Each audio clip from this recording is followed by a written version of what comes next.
Hey guys, this is Comixology, and today I'm doing a review for Finding Dory. Sorry the review is kind of late, I know. I actually started the movie on Monday instead of the weekend, but the review is up. I'm a huge Disney fan, huge Ellen fan, so very excited to review this movie.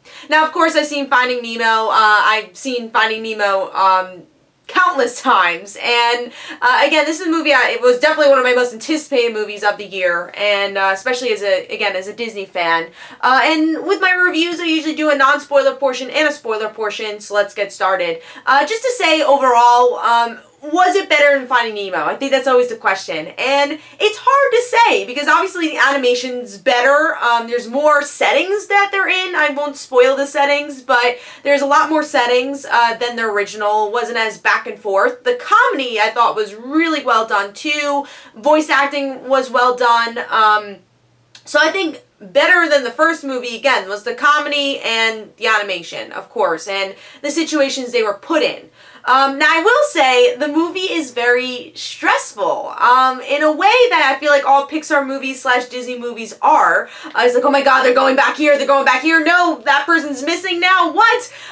So, I don't know if it's a good or bad thing, though, because I feel like there is way too many situations where, the same thing was happening, just in a different circumstance. Without spoiling anything, that's the best way to put it. Once you get to the final act, when they were put into that situation, I didn't care as much, because you saw them being put into too many situations in this movie, just kind of lengthening the time. I think that was kind of a negative of the movie. Also, Nemo, like, he was obviously the main character of the first one. He was kind of annoying in this one. I won't say he wasn't needed, because he's Nemo. I mean, he's the one who kind of started this whole thing.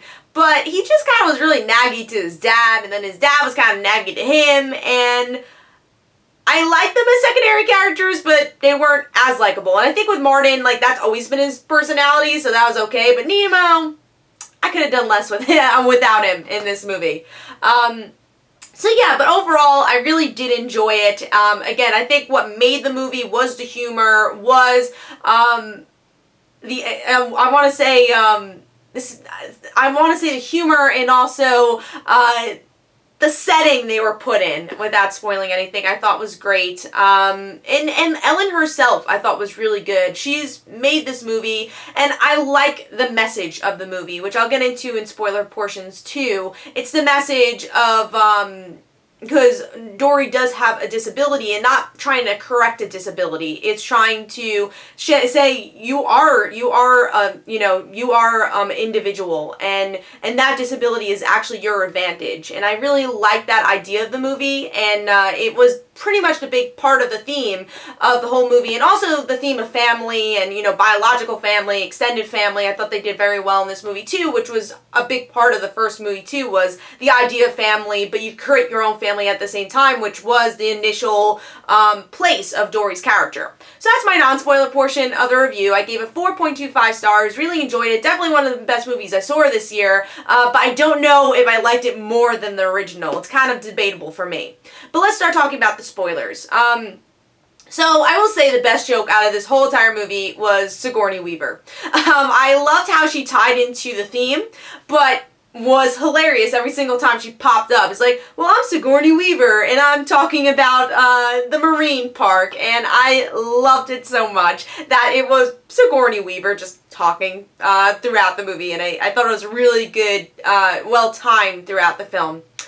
So I enjoyed that, and I love the idea of them being in a marine park. They actually utilized the land aspect of their area a lot, even though they're fish. It wasn't as much in the ocean, but you can still tell that they did a lot of research about, fish and, marine life in general, which makes sense, because Finding Nemo is the same way, and that's something I applaud too. Now, the movie was about Dory finding her parents, and I thought that was well done. I liked the ending. It was a little predictable, I would say, because you knew she was going to find her parents in the end, I think. But Ellen is really what made this movie. And, her voice acting was so well done, and the emotion you feel in this movie was very well done.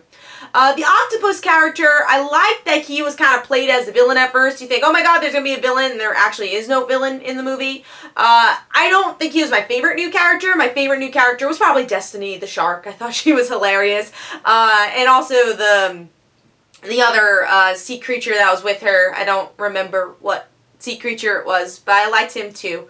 Again, overall gave it 4.25. That's my spoiler portion of the review. Let me know in the comments below what you thought if you saw Finding Dory. And the big question, did you like Finding Nemo more or did you like Finding Dory more? So this is Comic Don't forget to follow me on Twitter. Don't forget to like my Facebook page. Also, description below, there are links for my comic book, Like Father, Like Daughter. And don't forget to like the Facebook page of Like Father, Like Daughter. I'll see you guys later.